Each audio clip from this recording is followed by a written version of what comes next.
مدینے میں مسلمان موجود تھے اور مسلمان کے ساتھ یہودیوں کی بڑی جماعت وہاں تھی، یہودی لوگ آباد تھے۔ قرآن کے بڑے سخت مخالف یہود اس لیے بھی ہیں اور مسلمان کے کہ اللہ تعالیٰ نے یہودیوں کی ایک ایک چال کو اس میں بیان کر دیا، جو چال وہ چلتے تھے مسلمانوں کے خلاف۔ اس لیے ان کو قرآن سے اور مسلمان سے بڑی دشمنی ہے۔ آج دنیا میں یہودی بہت تھوڑے ہیں لیکن اسلام کے سب سے بڑے دشمن ہے وہ، کیونکہ اللہ تعالیٰ نے اس کی ایک ایک ادا کو نقل کیا ہے قرآن کے اندر۔ تو وہ مسلمانوں کو ایمان لانے سے روکتے تھے، عجیب عجیب چالیں چلتے تھے۔ وہ آپس میں میٹنگ کر کے یہودی لوگ کیا کرتے، کچھ لوگ صبح میں مسلمان ہو جاتے اور شام کو پھر واپس یہودی بن جاتے، صرف اس لیے تاکہ مسلمانوں کے اندر اضمحلال آوے، مسلمانوں کے اندر تزلزل آوے، مسلمان سمجھے یار یہ دین ٹھیک نہیں، دیکھو اتنے سارے لوگ مسلمان ہو کہ واپس کافر ہو جا رہے ہیں، یہودی ہو جا رہے ہیں۔ عجیب عجیب چال چلتے تھے یہودی لوگ مدینے میں کہ مسلمان ہو گئے ایک دن کے لیے، 2 دن کے لیے، اور پھر واپس اپنے مذہب میں چلے گا رہے، وہ ٹھیک مذہب نہیں ہے۔ اس کا اثر پڑتا تھا ان کے اوپر جو لوگ نئے مسلمان ہوتے تھے۔ وہ سمجھتے تھے کہ یہ آدمی تو ہم سے زیادہ ہوشیار پڑھا لکھا ہے، آخر کچھ دیکھا ہوگا جبھی تو ادھر ہے۔ جیسے آج کل سوچتے ہیں نا کہ اتنے سارے مولوی ہیں، آخر اتنی بڑی جماعت ہے، یہ حق پر نہیں ہے اور چھوٹی سی جماعت حق پر، آدمی اس انداز میں سوچتا۔ تو یہ مشرکین ایسا، یہودی لوگ ایسا بھی کرتے تھے۔ اللہ نے فرمایا یا اہل الکتاب، اے اہل کتاب، اے یہودیو، تمہیں اللہ نے کتاب دی ہے، نبی دیا، لم تکفرون بآیات اللہ، اللہ کی آیتوں کا انکار کیا کرتے ہو تم، کیوں کرتے ہو تم، واللہ شہید علی ما تعملون، اور اللہ تعالیٰ خوب دیکھ رہا ہے جو تم کر رہے ہو۔ قل یا اہل الکتاب لم تصدون عن سبیل اللہ، پھر یہ بھی کرتے تھے کہ وہ ایمان لانے سے روکتے بھی تھے لوگوں کو، فردن مل کے لوگوں کو سمجھاتے تھے، ایمان لانے سے روکتے تھے۔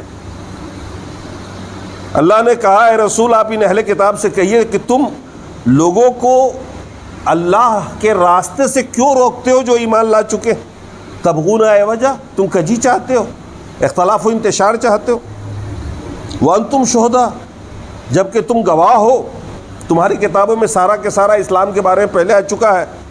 وما اللہ بغافل عما تعملون، اللہ تمہارے کیے سے غافل نہیں۔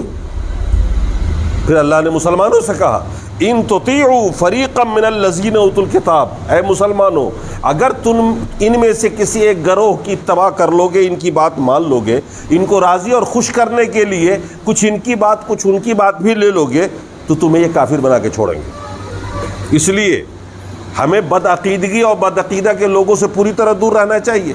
آپ ان کو خوش کرنے کے لیے تھوڑا سا کام اس جیسا کر لیں تو پھر وہ پورا ہی کہ پورا گمراہ کر دیں گے آپ۔ اللہ نے فرمایا یا ایھا الذین آمنوا اتقوا اللہ حق تقاتہ، اے ایمان والو اللہ سے خوب ڈرو، پوری طرح ڈرو جیسا ڈرنے کا حق ہے۔ اللہ تعالی ہمارے حال، مستقبل، ماضی سب سے واقف ہے نا، اور ہمارے ظاہر کو بھی جانتا ہے، باطن کو بھی جانتا ہے۔ ہم یہاں اجتماعی زندگی میں بیٹھے ہیں اس کو بھی اللہ دیکھ رہا ہے، اور ہم جب تنہائی میں ہوتے ہیں اس کو بھی اللہ دیکھ رہا ہے۔ تو ہمیں سب سے زیادہ کس سے ڈرنا چاہیے؟ کیونکہ وہ ہر دم آپ اللہ کی نگاہ میں ہیں، کہیں بھی راڈار سے آپ غائب نہیں ہیں، ایک دم آپ راڈار پہ ہیں، تنہائی میں ہے تو بھی ہے اور مجمع میں ہے تو بھی ہے۔ اس لیے سب سے زیادہ کما حقہ ڈر آپ کے اندر اللہ کا ہونا چاہیے۔ ہم سے اور ان سے کیا کرنا، کیا ڈرنا، یہ تو سامنے دیکھیں گے، پیٹھ پیچھے آپ کیا کیا برائیاں کر رہے ہیں وہ کون جانتا ہے، لیکن اللہ تو سب جانتا ہے۔ اس لیے اللہ کا تقوی اختیار کرو۔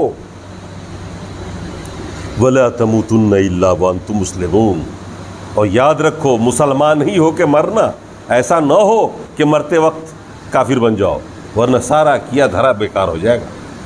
اور یہ کب ہوگا، ایمان پر خاتمہ کب ہوگا؟ جب آپ کے گھٹی میں توحید پسی ہوئی ہوگی۔ عام طور سے کیا ہوتا ہے کہ آمین پوری زندگی مومن بنا رہتا ہے لیکن مرتے وقت کافر ہو جاتا ہے۔ دیکھا ہوگا آپ نے کئی نمازیوں کو بڑھاپے میں آ کے مرتے دم اول فول بکتے ہیں، ایکسیڈنٹ ہو گیا، مصیبت آ گئی، منہ سے نکلتا ہے اللہ میاں کو ہم ہی دکھائی دیے تھے کیا، بیمار ہے، بستر پہ ہے، تکلیف میں ہے، پریشانی میں ہے۔ جبکہ اس حالت میں مومن کا گناہ صاف ہوتا ہے، کٹتا ہے، مومن کوئی مصیبت میں آئے تو اس کی مصیبت کفارہ بن جایا کرتی ہے، اللہ کے رسول نے بہترین موت اس موت کو قرار دیا جو بستر پر ہو، مصیبت کے بعد ہو، تکلیف کے بعد ہو۔ آج کل لوگ کہتے ہیں نا کہ صاحب ہم تو بڑے خوش نصیب ہیں، ہمارے ابا تو چلتے پھرتے ہی چلے گئے۔ بڑے اچھے لوگ ایسے بھی عام طور سے بول دیتے ہیں، کوئی تکلیف نہیں ہوئی، چلتے پھرتے مر گئے۔ وہ اچھی بات نہیں ہے۔ توبہ کرنے کا بھی موقع نہیں ملا، معذرت کا بھی موقع نہیں ملا، اللہ سے دعا کرنے کا بھی موقع نہیں ملا۔ ارے موت تو وہ اچھی ہے جو بستر پہ ہو، پریشانیوں کے بعد ہو، تکلیفوں کے بعد ہو، کیونکہ ایسی حالت میں جب مومن اللہ سے دعا کرتا ہے، اللہ سے مغفرت چاہتا ہے، اچھا لمبا موقع ملتا ہے، اللہ تعالیٰ اس کی مصیبت کو اس کے گناہ کے لیے کفارہ بنا دیتا ہے۔ اور ایسے وقت میں جب روح نکلتی ہے تو بڑی شدت کا وقت ہوتا ہے وہ، اور ایسے وقت میں آدمی ایمان پر قائم رہ جائے، یہ بڑی بات ہوتی ہے۔ اور آدمی ایمان پر وہی قائم رہتا ہے جس کے اندر توحید کی پختگی ہوتی ہے۔ اگر توحید کی پختگی نہیں رہے گی تو مصیبت میں ہی آدمی گھبراتا ہے۔ آپ نے دیکھا ہوگا اچھے خاصے پڑھے لکھے آدمی کو بھی کوئی بیماری ہوئی، علاج کرایا اس ڈاکٹر سے، اس ڈاکٹر سے ٹھیک نہیں ہوا، اب اس کو کہتا ہے اس کا کوئی رشتہ دار کہ فلاں مزار پہ چلو نا، ٹھیک ہو جاتا ہے آدمی وہاں پہ۔ اب مصیبت میں گھبراتا ہے وہ بیچارہ، جو ہے شرک کر لیتا ہے، چلا جاتا ہے، فلاں اوجھا کے پاس چلو، فلاں مولوی صاحب تعویذ لکھتے ہیں ان کے پاس چلو۔ پوری زندگی توحید پڑا ہوا، کئی توحید والوں کو میں نے دیکھا کہ صاحب ہر جگہ علاج کرا کے تھک گیا، کہیں نہیں ہوا۔ تو فلاں صاحب ایک بھگتا ہے گاؤں گھر میں جو بھگتا ہی کرتے ہیں، بہت سے لوگوں کو ٹھیک کر دیا ہے، تو نیت تو ہماری وہ نہیں ہے نا، لیکن ہم جاتے ہیں۔ اب نیت نہیں تو گیا کہ بغیر نیت کے تو چلا گیا اس کے پاس۔ آدمی اس موقع پہ شرک کرتا ہے جب مصیبت میں گرتا۔ اللہ نے فرمایا وَلَا تَمُوتُنَّ إِلَّا وَأَنْتُمْ مُسْلِمُونَ، مسلمان ہی مرنا، ورنہ زندگی بھر کی نماز، یہ روزے، عبادتیں، یہ سب بکواس، سب بیکار ہو جائیں گی، کیونکہ تم شرک پہ مرو گے۔ اور جب شرک پہ مرتا ہے تو آدمی کہ کسی بھی عمل کا اعتبار نہیں ہوتا۔ اب یہاں سے دل تھام کے سنیے، ہماری اور آپ کی کامیابی کے لیے جو آیت ہے، اللہ نے فرمایا وَاعْتَصِمُوا بِحَبْلِ اللَّهِ جَمِيعًا، ساری دنیا کے مسلمانوں سے اللہ نے فرمایا اللہ کی رسی کو مضبوطی کے ساتھ پکڑ لو، وَلَا تَفَرَّقُوا، اور آپس میں فرقہ بندی نہ کرو۔ تمہاری کامیابی، تمہارا فلاح، تمہاری نجات اس دنیا میں اور آخرت میں اسی صورت میں ہوگی کہ جب تم سب متحد رہو گے۔ اللہ کی رسی کو پکڑو۔ فرقہ بندی جب ہوتی ہے تو کیا ہوتا ہے؟ آج جو فرقہ بندی ہے آپ کے سامنے میں، اسی سیتامڑھی کے اندر لگ بھگ 3 فرقے کے لوگ موجود ہیں۔ مسلمانوں میں جو کلمہ گو ہے 3 فرقے، یہ فرقہ بندی ہوئی کیوں؟ اللہ نے کیا فرمایا وَاعْتَصِمُوا بِحَبْلِ اللَّهِ، اللہ کی رسی کو پکڑو مضبوطی سے۔ اللہ کی رسی کیا ہے؟ قرآن۔ اللہ کی رسی کیا ہے؟ قرآن۔ اپنے ہر سمسیا کا سمادھان یہاں ڈھونڈو، ہر مسئلے کا جواب یہاں ڈھونڈو، ہر عمل کا طور طریقہ یہاں ڈھونڈو، پھر یہی قرآن آپ کو بتائے گا کہ میرے رسول کی حدیث دیکھ لو۔ آج ساری دنیا کے اندر مسلمانوں کی عقیدت قرآن سے ہے۔ میں یہ نہیں مانتا کہ وہ بیچارے جو توحید پر نہیں ہے، کلمہ پڑھ کے شرک کرتے ہیں، ان کی عقیدت نہیں ہے، عقیدت ان کو بھی اسی سے۔ جب کوئی جھگڑا ہوتا ہے نا تو آپ سے پہلے نہا دھو کے قرآن میں ہاتھ لے کے وہ قسم کھاتے ہیں۔ عقیدت نہیں ہے، ہم نکار سکتے ہیں کیا؟ قرآن کو سجا کے لپیٹ کے ریشم کے غلاف میں سب سے اوپر دیکھیے گا الماری پر رکھ دیتے ہیں۔ یہ عقیدت نہیں، کوئی چھوتا نہیں، ادب و احترام اتنا کرتا ہے اس کا۔ لیکن تعلق کس سے رہتا ہے؟ قرآن سے رہتا ہے۔ تعلق علماء سے رہتا ہے، پیروں سے رہتا ہے، بزرگوں سے رہتا ہے، ان کے اپنے اولیاء سے رہتا ہے۔ جب کوئی مسئلہ جاننا ہوتا ہے تو کس کی طرف رجوع کرتے ہیں؟ وہ کس کی طرف رجوع کرتے ہیں؟ علماء کی طرف، پیر صاحب کی طرف۔ تعلق پیر صاحب سے، عقیدت اس سے۔ اللہ یہ کہہ رہا ہے کہ تمہارا سارا تعلق اس سے ہو، عقیدت بھی اسی سے ہو، تعلق بھی اسی سے ہو۔ آپ کی ترجیحات میں سب سے اول نمبر پر یہ کتاب ہو، یہ رسی ہو، اختلاف نہیں ہوگا۔ آج بھی ساری امت متحد ہو سکتی ہے جب آپ کا تعلق بھی اسی سے بن جائے اور ترجیح بھی یہی ہو۔ اگر آپ کے اپنے من پسند عالم سے آپ کا تعلق رہا، اس سے نہ رہا، تو اس عقیدت کا کیا فائدہ؟ اس عقیدت کا کیا فائدہ؟ عقیدت کی ضرورت نہیں ہے جتنی ضرورت تعلق کی ہے۔ ہر مسلمان مرکز عقیدت بھی اسی کو بنائے اور اپنا تعلق بھی اسی سے قائم کر لے۔ آج پوری دنیا کے مسلمان واپس ایک ہو سکتے ہیں۔ ان مولویوں نے آپ کا تعلق ختم کرا دیا صرف اس لیے کہ اگر اس سے جوڑ کے رکھا گیا ان کو تو کچھ نہیں ملے گا، ہم بھوکے مر جائیں گے۔ انہوں نے آپ سے کہا کہ تعلق مجھ سے رکھو، عقیدت اس سے رکھو۔ قرآن کا نام بڑے احترام سے لیتے ہیں وہ، حدیث کا نام بڑے احترام سے لیتے ہیں وہ، قسمیں کھاتے ہیں قرآن کی، پاک صاف ہو کے ہی وہ چھوتے ہیں، قرآن کی طرف پیر بھی نہیں رکھتے ہیں وہ، اتنا احترام ان کے دل میں ہے، لیکن قرآن کی بات نہیں مانتے ہیں وہ، بات اپنے علماء کی مانتے ہیں وہ۔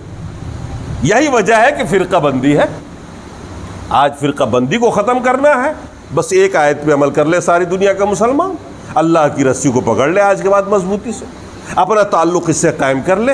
دیکھیے سارے کے سارے بازاری قسم کے لوگ، مولوی قسم کے لوگ، وہ سب پھینکا جائیں گے اور سارے گمراہ کرنے والے خود ہدایت پا جائیں گے۔ دیکھیں گے میری مارکیٹ ہی نہیں چل رہی ہے تو ان کو خود کا بھی تعلق یہیں سے ہو جائے گا۔ سجدے کروا رہے ہیں لوگ آج، جبکہ آپ نے اس سے پہلے پڑھا ہے، سنا ہے کہ اللہ تبارک و تعالیٰ نے کہا کہ ایک رب کو مانو اور دوسرے رب مت بناؤ۔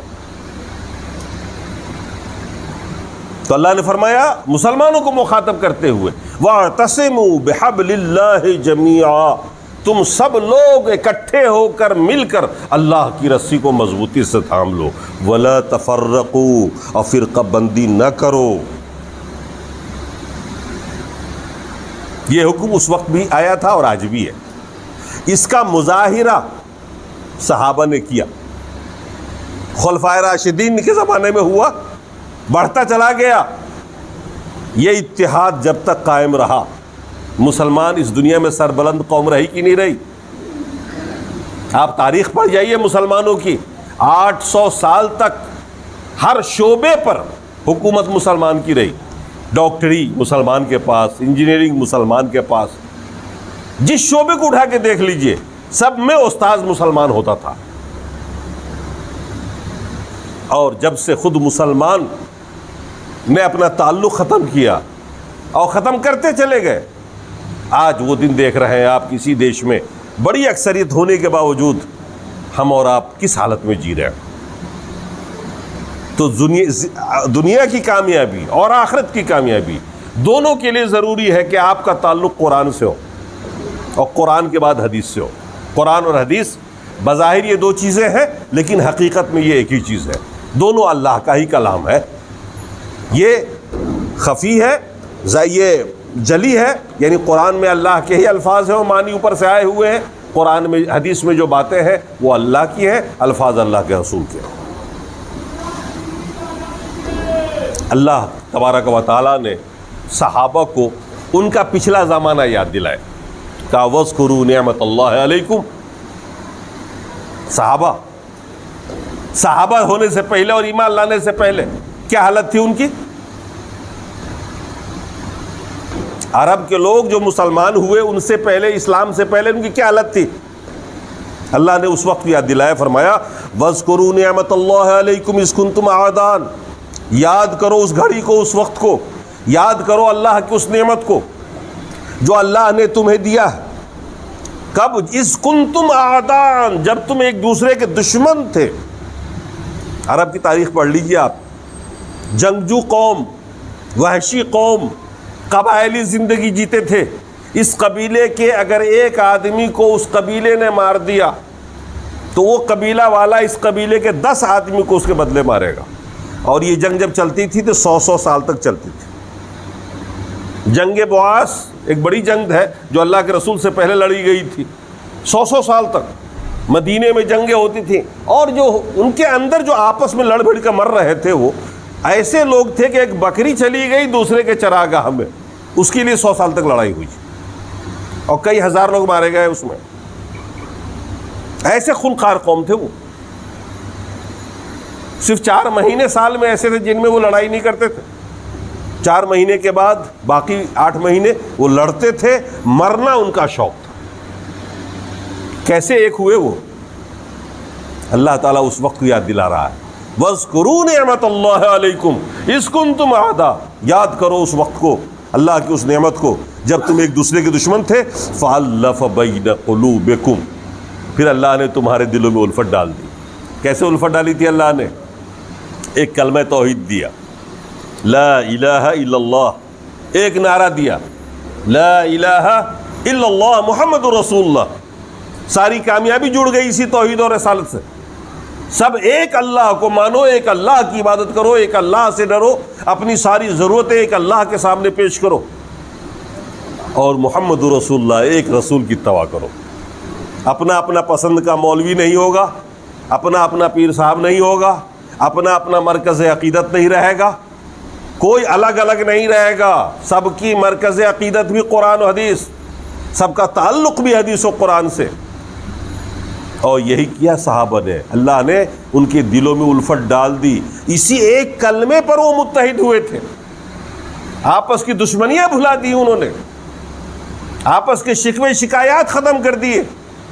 جس کلمے کو وہ مان رہے، جس کلمے کو یہ مان رہے، اور پھر یہ مان رہے، یہ سارے مان رہے ہیں، تو پھر یہ سب ایک ہے، سب میں محبت ہے، اور سب کے لیے ایثار و قربانی کا جذبہ. پھر ایک کلمے پر اللہ تعالیٰ نے اس پورے صحابہ پورے سب کو مسلمان کیا، متحد کیا، اور پھر اس اتحاد نے جو کارنامہ انجام دیا کہ آج دنیا پر حکومت ہو گئی اور مسلمان ایک سربلند قوم ہو گئی. آج وہی چیز تو نہیں ہے، سب کچھ ہے مگر وہی تو نہیں ہے. ہم اسی ایک کلمے پر متحد نہیں ہو پا رہے نا. توحید کے نام پر شرک ہو رہا، سنت کے نام پر بدعت ہو رہا. ہم ایک ہو ہی نہیں سکتے جب تک کہ ہمارا تعلق حدیث و قرآن سے نہ ہو جائے. آج مسلمان قرآن و حدیث کی اتنی مخالفت کرتا ہے جتنا ہندو نہیں کرتا. وہ کہتا ہے مت پڑھو، آپ کے بس کی بات ہی نہیں، پڑھ ہی نہیں سکتے آپ، یہ صرف عالم ہی لوگ پڑھ سکتے ہیں. اس کی مجبوری کیا ہے؟ روزی روٹی. آپ کی مجبوری کیا ہے؟ آپ پڑھنا نہیں چاہتے. آپ نے کبھی بھی موقع نکال کر کے قرآن کو نہیں پڑھا، سمجھنے کی کوشش نہیں کی. سیریسلی آپ نے کبھی قرآن کا مطالعہ ہی نہیں کیا. ہم لوگ گھنٹوں بیٹھے باتیں کرتے ہیں، ہنسی مذاق کرتے ہیں، اور کبھی یہ توفیق نہیں ملتی کہ چلو بھائی 20 منٹ روزانہ ہم نکال کے قرآن کی ایک آیت دو آیت کو سمجھنا شروع کریں.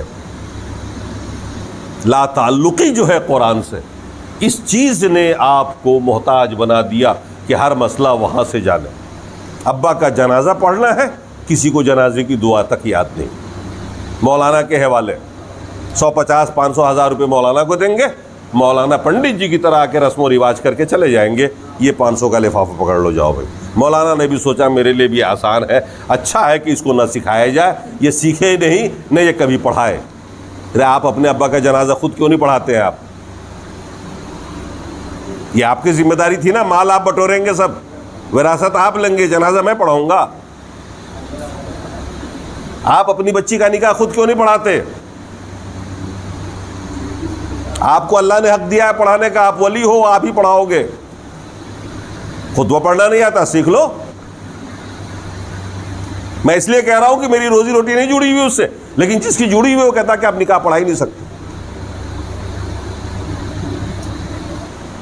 آپ وہ بھی کر سکتے ہو خود اپنے آپ. اللہ نے آپ ہی کو حق دیا ہوا ہے. یہاں تک کہ اللہ کے رسول نے فرمایا لا نکاح الا بولین ایما امرأۃ نکحت بغیر اذن ولیہا فنکاحها باطل باطل باطل. جس عورت نے، جس لڑکی نے اپنا نکاح اپنے ولی کی مرضی کے اور اجازت کے بغیر کر لیا، اس کا نکاح ہوا ہی نہیں، ہوا ہی نہیں، ہوا ہی نہیں. یہاں لڑکیاں بھاگ بھاگ کے آتی ہیں اور نکاح پڑھا رہے ہیں مولوی. ولی ہے ساتھ میں؟ ولی کی اہمیت کیوں ہے؟ ولی پڑھائے گا نکاح. لیکن یہ بھی چھین کے مولوی صاحب کو آپ نے دے دیا، اپنا جنازہ چھین کے دے دیا. ایک جنازے کی دعا آپ نہیں یاد کر سکتے. تحیات درود یاد ہے آپ کو، سورہ فاتحہ یاد ہے، سورت ملانا بھی آتا ہے، پڑھیں گے آپ، پیچھے چپ چاپ جا کے کھڑے رہیں گے. اتنا بڑا مجمع ہے، کسی کو یاد ہی نہیں. تو آپ کی جو لا تعلقی ہوئی حدیث و قرآن سے، اس کا فائدہ دوسرے لوگوں نے اٹھایا، اور اس کا دوسرا فائدہ اس نے اٹھایا کہ آپ نے فرقے بنا دیے اس میں، کچھ ایک سے ہم پجا رہے ہیں، کچھ ایک سے دوسرے پجا رہے ہیں، تم بھی جائے ہم بھی جائے۔ وہ لڑواتے بھی ہیں آپ کو، اور پھر ایک ہی دسترخوان پر اوپر بیٹھ کے کھاتے بھی ہیں۔ یہ جیسے سیاسی پارٹیوں کو دیکھا ہوگا نا آپ نے، یہ لڑا کر کے آگ لگا کے جاتے ہیں، یہ سارے بی جے پی والے فلاں جتنے بھی ہیں سب بیٹھ کے اوپر ایک ہی ہے، سب ہنستے اور باتیں کرتے ہیں کہ ہم نے خوب بیوقوف بنایا۔ وہی چیز دین میں بھی ہو رہا، اور یہ سب اس لیے ہو رہا ہے کہ سستی اور کاہلی آپ کی طرف سے۔ آپ نہ قرآن کا بھی پڑھتے نہ حدیث کا بھی پڑھتے، آپ کے گھر میں ٹی وی ہے، آپ کے گھر میں بہت سب کچھ ہے، لاکھوں لاکھ روپے کا سونا پڑا ہوا ہے، مگر ایک قرآن تفسیر والا نہیں ہے، ایک حدیث نہیں ہے آپ کے پاس بخاری اور مسلم ترجمے والا، جو مشکل سے 1000-2000 روپے کی تو آتی ہی ہے کہ آپ اس کو پڑھ سکیں، 10 منٹ ڈیلی ٹائم دیں، اور آپ خود اتنے جانکار بن جائیں گے کہ یہاں کا مولوی نہیں جان سکتا ہے۔ آج مولوی کیا ہے؟ کرتا ٹوپی، داڑھی بڑھا لی، لائسنس ہے، تعلیم کسی کے پاس نہیں ہے۔ میں جانتا ہوں ان کو، ان میں سے اکثر کو میں جانتا ہوں، علم ہے ہی نہیں، عربی جانتا ہی نہیں، وہ اردو کی چند کتابوں کو لے کے پڑھ کر کے یاد کر کے وہ کھڑا ہو جاتا ہے۔ ایسے لوگ تو اس میں بہت سارے بیٹھے ہیں کہ 1 مہینہ کی ٹریننگ دے دی جائے، صرف یہ داڑھی بڑھا لیں اگر، تو اچھے سے مولوی ان کے سامنے فیل ہو جائیں گے۔ ایسے سچے رزبان لوگ ہیں ہمارے بیچ میں، وہ صرف جگہ بدل دیں، یہاں کے بجائے کہیں اور چلے جائیں، مفتی صاحب کا لائیں دقاق کر لیں گے۔ وہ ایسے سے کلاکار ہیں، وہاں تو ایسے بھی نہیں ادھر۔ تو ہم نے یہ سمجھ لیا کہ کرتا ٹوپی داڑھی جس نے رکھ لیا مولوی ہو گیا۔ ہماری نادانی یہ ہے کہ ہم نے جس کو دیکھا اس پیشے سے جڑ گیا، مصلی پہ کھڑا ہو گیا، وہ مولانا ہے، اب وہ ناجائز کو جائز بتا رہا ہے، پھر بھی ہم مان رہے ہیں۔ یہ آپ کی جہالت، آپ نے دین سے دوری اختیار کر لی۔ میں پوچھتا ہوں کہ آپ سوچتے کیوں نہیں آپ کو مرنا ہے؟ آپ کو جنت چاہیے کہ نہیں چاہیے؟ دنیا میں رہنا ہے تو ٹھیک ہے، نہیں مرنے کا ارادہ ہے تو ٹھیک ہے، جہاں ہے مست رہیے آپ، لیکن اگر مرنا ہے اور مرنے کے بعد ہی اصل زندگی آپ کی شروع ہونی ہے، میں اس زندگی کو کوئی اہمیت نہیں دیتا ہوں، یہ زندگی کوئی معنی نہیں رکھتی ہے۔ اس زندگی کے سامنے میں جو آخرت کی زندگی ہماری شروع ہونے والی ہے، اس کے سامنے میں تو ایک کھیل تماشا ہے۔ اسی تو اللہ کے رسول کہا کرتے تھے کہ دنیا میں مسافر کی طرح جیو، کن فی الدنیا، دنیا میں ایسے رہو جیسے ایک مسافر رہتا ہے۔ ہم لوگ سفر کرتے ہوئے جا رہے ہیں، مظفر پور اسٹیشن پہ پہنچے، ہمیں دلی جانا ہے، وہاں رہنا تھوڑی ہے، بھوک لگی ہوٹل سے کھا لیا، چائے پی لی، بات ختم ہے۔ وہاں کون اپنا بستر لگانے بیٹھا، اپنا مکان ڈھونڈنے بیٹھا؟ ہم تو مسافر ہیں، 1 گھنٹے کے لیے رک گئے، وہ اگلی ٹرین آئے گی ہم چلے جائیں گے، بس یہ دنیا اتنی ہی۔ تو آپ کو مگر مرنا ہے اور جنت پانا ہے تو تعلق تو قرآن سے قائم کرنا پڑے گا۔ یہ ایک رسم نبھانے سے نہیں ہوتا، ہر ایک کے پاس قرآن تفسیر والی ہونی چاہیے، حدیث والی ہونی چاہیے، اور ہر آدمی کم از کم آدھا گھنٹہ ڈیلی نکالے، جو بھی ٹائم فکس کر لے، موڈ فریش ہو اس ٹائم کو پڑھے، وہ قرآن کی 4 آیتیں پڑھ کے تفسیر پڑھ لے، مسائل سب جان جائیں گے آپ۔ پھر کوئی عالم آپ کے سامنے میں کھڑا نہیں ہو سکتا۔ آپ کا تعلق قرآن و سنت سے ہو، اتحاد ہوگا۔ اتحاد آپ میں اس لیے نہیں ہو رہا ہے کہ آپ کی جہالت سے دوسرے لوگ فائدہ اٹھا رہے ہیں۔ اللہ نے فرمایا وَاعْتَصِمُوا بِحَبْلِ اللَّهِ جَمِيعًا وَلَا تَفَرَّقُوا، اور صحابہ سے کہا اذکروا نعمت اللہ علیکم، اس نعمت کو یاد کر کے دیکھو جو اللہ نے تمہارے اوپر کیا۔ اس سے کچھ ہی دن پہلے تو تم دشمن تھے ایک دوسرے کے، فَأَلَّفَ بَيْنَ قُلُوبِكُمْ، اللہ نے تمہارے دلوں میں الفت ڈال دی اور تم کو ایک بنا دیا، فَأَصْبَحْتُمْ بِنِعْمَتِهِ إِخْوَانًا، اور پھر اس نعمت کی وجہ سے، اس توحید کی وجہ سے تم سارے کے سارے بھائی بھائی بن گئے۔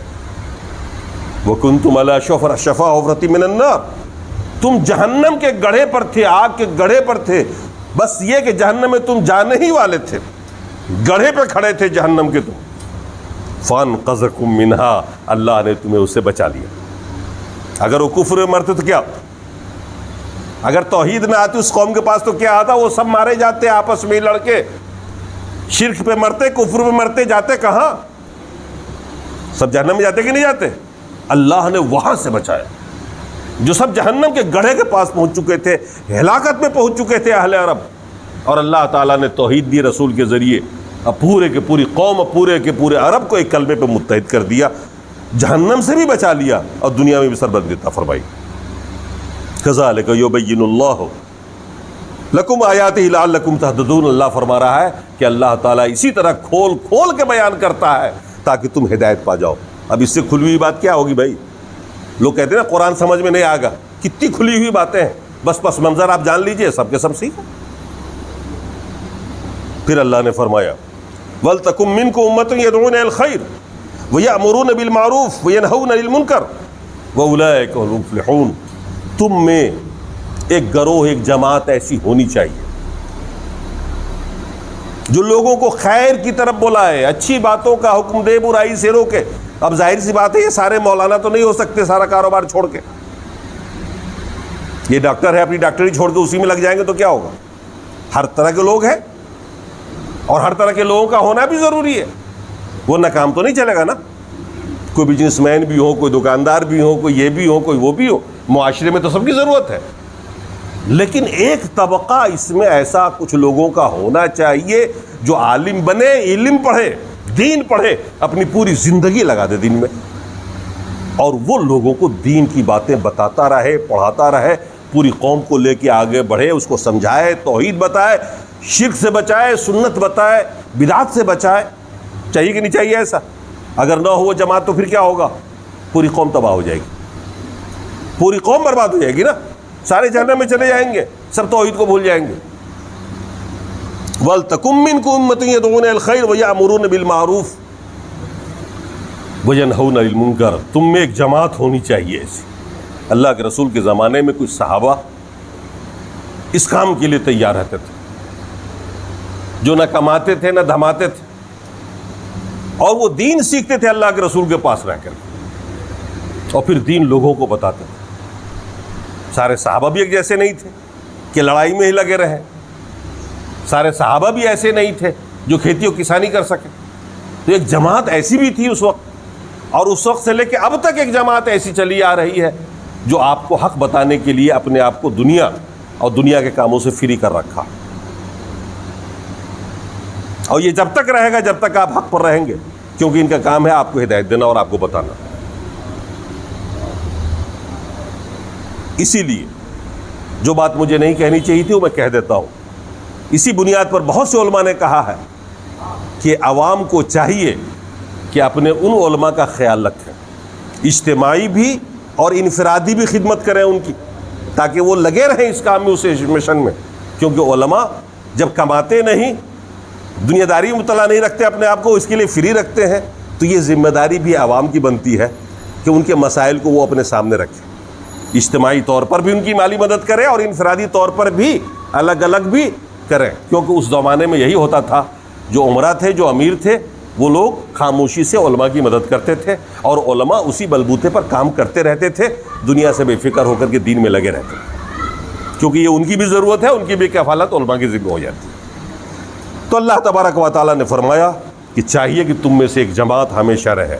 اس لیے اپنے بچوں کو دین پڑھائیے، اور آپ تو اتنا پڑھائیں گے جتنی ضرورت حل ہو جائے. کچھ لوگ تو یہاں ایسے تیار ہو جائے جو اپنے بچوں کو عالم بنا دیں، کچھ لوگ اپنے بچوں کو حافظ بنا کر دین کے لیے وقف کر دیں. لیکن ایک وقت آتا ہے کہ ان کو بھی ضرورت ہوتی ہے دنیا داری کی، تو ایسے موقع پر عوام کو بھی چاہیے کہ اس کا خیال رکھیں.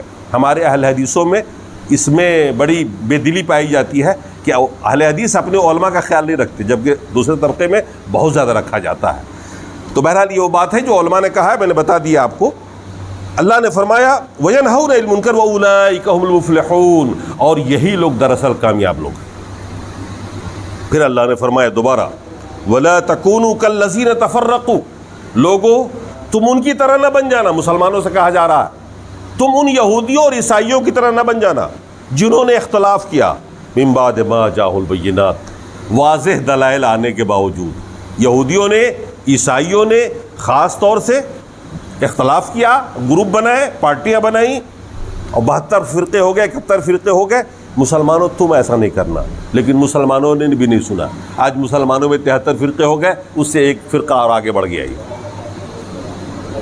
اللہ نے فرمایا اولئک لہم عذاب عظیم، ایسے لوگوں کے لیے جو فرقہ بندی کرتے ہیں، گروپ بناتے ہیں الگ الگ. اور آج جتنے بھی گروپ ہیں نا وہ شخصیات کے نام پر ہے. اللہ کا شکر ہے کہ اللہ نے ہم کو اور آپ کو بچا رکھا ہے. ہم اور آپ کسی شخص کے پجاری نہیں ہیں، کسی شخص سے منسلک نہیں ہے. ہمارا عقیدہ اللہ اور اللہ کے رسول سے ہے. ہم اللہ کی کتاب اور اللہ کے رسول کی کتاب بھروسہ کرتے ہیں. یہی وجہ ہے کہ یہ قوم گمراہی سے بچی ہوئی ہے. جس دن آپ کا مرکز عقیدت کے ساتھ تعلق بدلا، اسی دن آپ بھی گمراہ ہو جاؤ گے.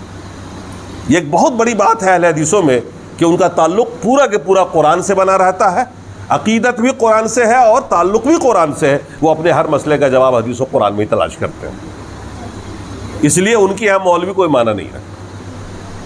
دوسرے طبقات کے اندر مولوی سب کچھ ہے، حدیث اور قرآن کوئی معنی نہیں رکھتا، یہی وجہ ہے ان کی گمراہی کی اور یہی وجہ ہے آپ کے ہدایت کی۔ اس تعلق کو بنائے رکھیے۔ پھر اللہ نے ایک بڑی بات کہہ دی کہ اس میدان محشر سے ڈرو جس میں ہم سب ہوں گے نا، دو ہی پہچان ہوگی اس زمانے میں، فرمایا یوم تبیض وجوہ و تسود وجوہ، اس دن بہت سارے چہرے چمک رہے ہوں گے اور بہت سارے چہرے کالے پڑے ہوئے ہوں گے، بہت سارے چہروں سے روشنی پھوٹ رہی ہوگی اور بہت سارے چہرے تاریک ہوں گے، اور یہی پہچان ہوگی نجات پانے والے کی اور فلاح پانے والے کی اور جہنم رسید ہونے والے کی۔ کن کے چہرے سفید ہوں گے اور کن کے چہرے کالے ہوں گے، سنیے آپ۔ اللہ نے فرمایا فَأَمَّا الَّذِينَ اسْوَدَّتْ وُجُوهُهُمْ، جن کے چہرے کالے پڑ جائیں گے میدان محشر میں، اللہ پوچھے گا کفرتم بعد ایمانکم، ایمان کے بعد کافر ہو گئے تھے کیا؟ ایمان کے بعد کافر ہو گئے تھے، مسلمان کے گھر میں پیدا ہو کے کافر ہو گئے تھے، فذوقوا العذاب، اب چکھو عذاب کو، چکھو اب عذاب کو، بما کنتم تکفرون، قرآن و سنت کا انکار کر کے جو تم نے کفر کیا دنیا کے اندر، اب اس کا مزہ چکھو جہنم میں۔ میدان محشر میں کچھ لوگوں کے چہرے کالے پڑ جائیں گے، کچھ کے چہرے چمکیں گے، اور جن کے کالے ہوں گے اللہ تعالیٰ ان سے کہے گا کیا تو نے ایمان کے بعد کفر کیا تھا؟ اب آؤ مزے چکھو اب جہنم کے۔ اور جن کے چہرے سفید ہوں گے ان کے بارے میں کیا آتا ہے؟ اللہ نے فرمایا وَأَمَّا الَّذِينَ ابْيَضَّتْ وُجُوهُهُمْ فَفِي رَحْمَةِ اللَّهِ، جن کے چہرے روشن ہوں گے، چمکتے ہوئے ہوں گے، وہ اللہ کی رحمت میں ہوں گے، ہم فیہا خالدون، یہ لوگ جنت میں ہمیشہ رہیں گے۔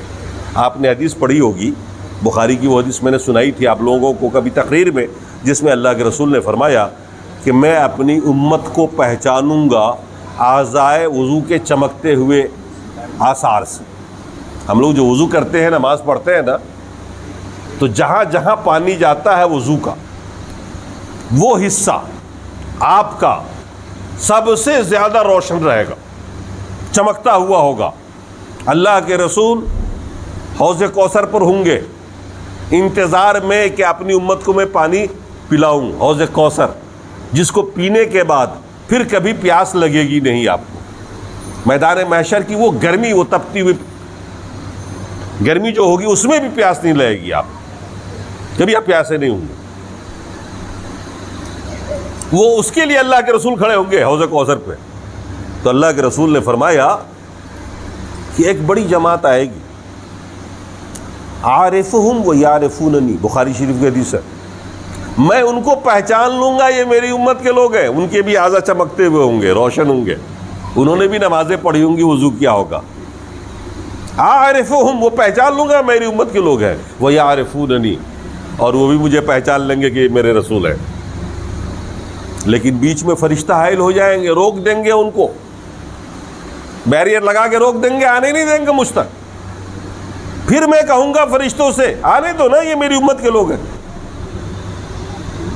حدیث میں آتا ہے اللہ کے رسول سے کہا جائے گا آپ کو پتہ نہیں ہے ان کے بارے میں کہ آپ کے مر جانے کے بعد آپ کے دین میں کس کس طریقے سے ان لوگوں نے بدعتوں کو نکالا، کیسے آپ کے دین کو انہوں نے بدلا ہے، یہ آپ کو پتہ نہیں۔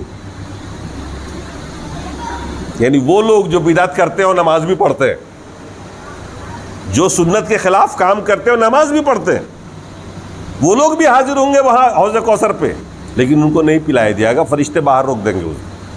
اللہ کے رسول کہیں گے میری امت کے لوگ ہیں، لیکن فرشتے آنے نہیں دیں گے اور کہیں گے انک لا تعلم، آپ کو پتہ نہیں، انک لا تدری، آپ جانتے ہی نہیں کہ آپ کے بعد آپ کی امت نے، ان لوگوں نے دین میں کیا کیا بدعتیں نکالی۔ تب اللہ کے رسول کہیں گے سحقن سحقن لمن غیر بعدی، دور ہو جاؤ، دھکے دے کے باہر نکالو، دور ہٹاؤ ان کو جس نے میرے دین کو میرے بعد بدل دیا۔ پھر اس وقت کون رہیں گے پینے والے؟ کون آئیں گے حوض کوثر پر؟